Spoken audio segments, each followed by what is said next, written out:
Okay.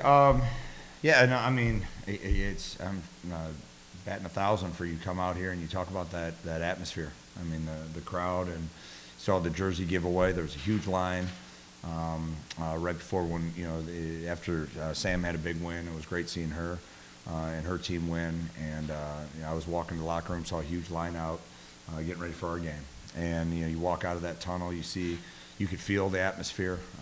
It was an important game, and as this community always does, they showed up, and we're gonna need them again on Saturday. Let's do this thing again together. And I thought that, we came out in the first half. That I thought that first media might have been 8-5. It was something. It wasn't really. It was kind of even in the first 4 or 5 minutes, and then it got away from us a little bit. And they made a lot of threes. They made 9 threes in the first half. But I thought a lot of the threes they earned, but a lot of them that they earned, our communication was poor, and we weren't doing what we were really supposed to do. But you still come away at halftime down 6. They hit 9 threes, and we knew that wasn't us. And to be honest with you, I mean, Jordan Pickett, I went up there and said a few things of just kind of, hey, here's what's going on. Wasn't even overly emotional because it wasn't us. It was frustrated, obviously, and then I go into the coach's locker room. We're trying to act like we're going to game plan and change everything, and it doesn't matter. This matters right here. This matters right here. Jordan was really talking passionately about what it was going to take. The guys believed it, went out there and executed, and had a heck of a second half. So, Coach, this season's been really punctuated by a lot of, you have 4-point win here, 3-point loss there, 5-point win, 2-point loss. Tonight, you guys really pulled away. Yeah. What was different about tonight than those previous seasons? We talked about, well, first of all, I think we guarded the second half. And within our defense, it triggered some of our a little bit easier back. It loosened up a little bit for us offensively. We felt a little bit better because we felt like ourselves the second half. So I think we were able to stack little possessions over and over and over, and got stops. And then when you make a shot, and you get 3 stops in a row, you make a shot, it just kind of added up. It was something that obviously these guys, I thought we did a good job on Ward in the second half. He had, 16 in the first half. Was that right, what you said? 18 in the first half. And we went out and just tried to make it more difficult for him. And, when they were stacking misses and we were able to stack some makes, it just kind of got away. And it was nice to see, obviously. It was more fun than the alternative. It's a pretty physical game, particularly early. Yeah. And a game like that, I'm going to ask Jordan in particular, it was kind of a lot of bodies flying around, and it almost looked like you kind of thrived in that environment, like you wanted to take on that challenge. Most definitely. I just always tell Coach, he asks us, what do we think we need to do better, and I just say we need to be more physical. I feel like when we set the tone and we're a physical group, then everything else comes together. We're more dominant. And I just feel like we got to be physical. I feel like that you got to thrive in that. And I just feel like it's fun, though, so, yeah. And it hasn't been going in regularly, but tonight 1 or 2 went in, and it just seemed like that just let the floodgates go. Yeah. Yeah, it's no secret that I've been struggling. Everybody, it felt like everybody in the arena knows. So just to see a few go through it, it really motivated me, and I could tell that it uplifted my team too. I'm surrounded by good people, a great family, a great coaching staff, and great teammates. So just to have them encourage me, it meant a lot.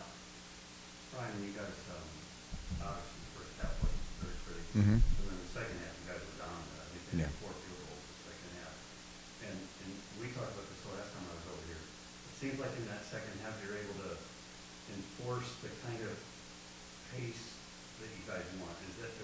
Does that have anything to do with adjustments at the half? Yeah, I'd like to say, I went up there and I was just like, hey, guys, here's how we're going to win.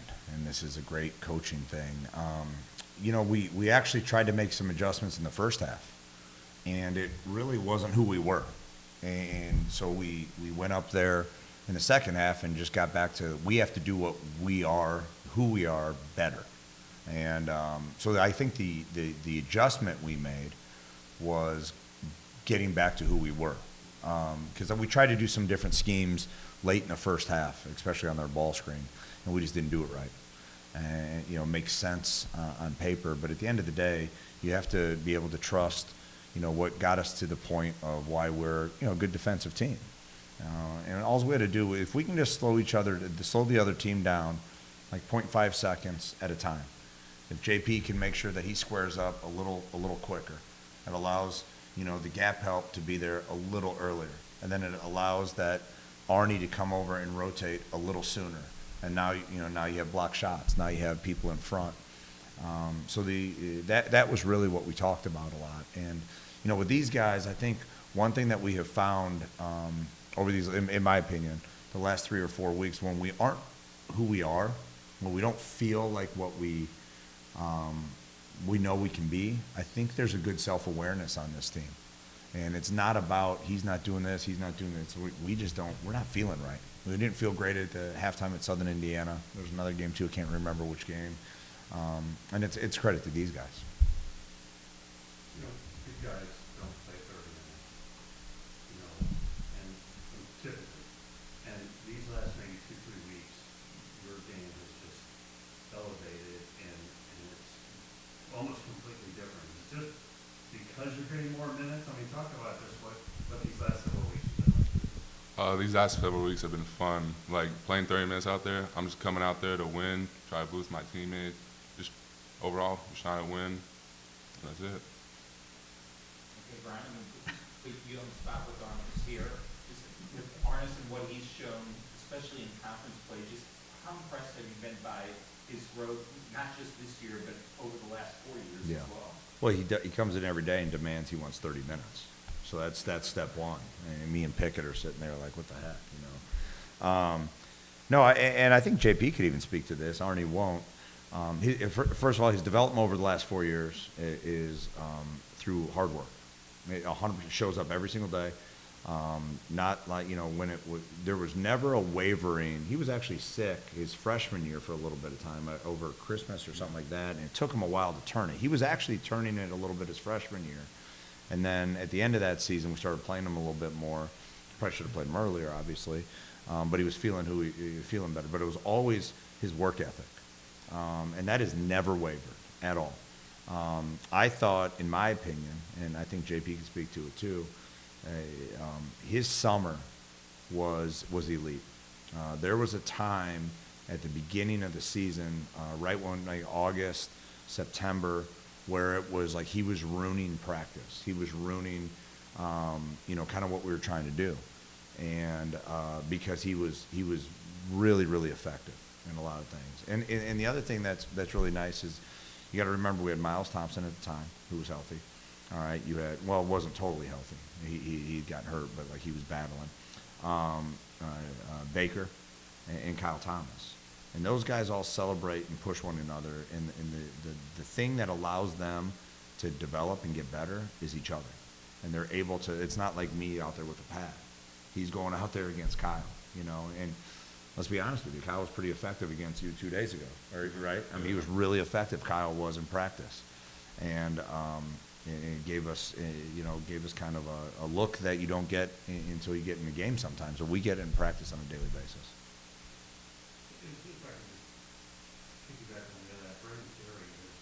Mm-hmm. Lights out for the last 3, 4, 5 weeks. Yeah. And you guys just cut off his water. I mean, you guys just did an amazing job. Well, I think, you know, 2 things. He's averaging about 16 and a half, I think, over the last 5 or 6 games. They utilize him in ball screens. They utilize him with dribble drive. They utilize him just throwing it to the post. Brad does a great job. He knows what he's doing. I think the first half, they were making so many threes. Part of it was there was a focus of them. And then we stayed disciplined in the second half defensively, especially on him, and just staying down and trying to get in the way of his counter moves. He had a couple go in and out. Sometimes when you get sped up and you don't see a few go in early, you know, those ones that are kind of 50-50 kind of go out. But our consistency in trying to be in his way is a focal point, and it's not easy to do because he's a really good player. You know, so Arnie, you talk about staying down. He would be there and he all the fakes and just stood his ground. That was amazing. Talk about Tyler's second half. Mhm. I think he had 2 points in the first half and just was really a spark in the second half offensively. You know, in order to win a game like that, I think you need to draw upon a certain level of experience, okay? And JP clearly showed that. Arnie, Kyle, DB really hadn't been in that game with us necessarily because he had gotten hurt early. So I thought it took a little bit. The first half, he was not necessarily feeling it out, but he just wasn't kind of getting comfortable. And we weren't comfortable as a team. We weren't who we were. And the thing about Tyler is he's got a great spirit about him, and guys believe in each other. And when you give him a little space and let him kind of, when I stay out of his way, all right, he can really do some things because he doesn't have fear. He doesn't have any fear. And I think one of the things that one of his second half was successful was because of, you know, like JP, what he was doing from a defensive standpoint, but also from an offensive standpoint. You know, he had someone out there that's like, oh, this guy's been here before. You can just quite literally feel it. And I think that probably helped him a little bit too. And hopefully I'm not breaking the 24-hour rule about looking ahead in the aftermath of the immediate game, but obviously, and this can be for any of you, big match coming up against UT Martin on Saturday with first place in the conference on the line. Just how important is it coming into the match, if it's important at all, with the momentum you have, and just how especially are you approaching with the ramifications in the standings with that contest? The first time I didn't hear this. Hear what Arnie has. It's an important game because we've been stacking wins. We got 4. We lost down there. They didn't see the best of us, so Saturday we got to come out, beat them, just take over that first spot and win the league. It's definitely a focus. It's something that we talk about, and it's something that we want. So I think Saturday it's important that we just go out there and we be us. And if we be us, I think it'll take care of everything else. So it's definitely a game we're looking forward to. Thanks, guys.